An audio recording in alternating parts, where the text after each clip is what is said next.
দাঁড়া তো দাঁড়া দাঁড়া দাঁড়া ফোন দিছে রে, দাঁড়া দাঁড়া দাঁড়া করতে করতে পুরো আসছি রে। কি হইছে রে? ফুট করে গাড়ি ব্রেক দিয়ে গেলো। আরে মোর একটা দোকান আছে রে, তোমরা যাও, আমি হাঁটি হাঁটি এলে চলে যাচ্ছে। আরে তুই কি করলো? মাল খাইছিস নাকি? তুই যে এটা থামবি, এটা তুই বাড়ি তো 10-12 কিলো। ঠিক আছে, তুই কেমন যাবো রে? মাথা ঠিক আছে তোর? গাড়ি চল। মোক জ্ঞান দিয়া লাগিয়া নাই বুঝছিস, 10 কিলোমিটার কেন 20 কিলোমিটারও যদি হয় এটা কোনো বিষয় নাই। মোর গার্লফ্রেন্ড ফোন দিছে। আরে গার্লফ্রেন্ড যদি রাইতে ফোন দেয় কোন দিন সকাল হয় তাই টের পাও না মুই। আর তুই 10 কিলো যা চলে যা, আমি হাঁটি হাঁটি যাম। এ ঢং ঢং বাদ দে, সর গাড়ি চল। তোর কথা পেশাল বাড়িয়া লাগিয়া নাই, তুই যা।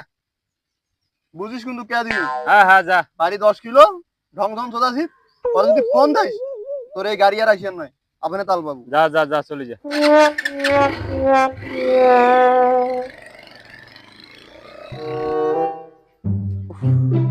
হ্যাঁ শোনা বলো। शराब भाई से फोन रही है। কি ছি ছি ছি রে নুনি ছি ছি ছি ছি রে নুনি ছি রে ছি রে ছি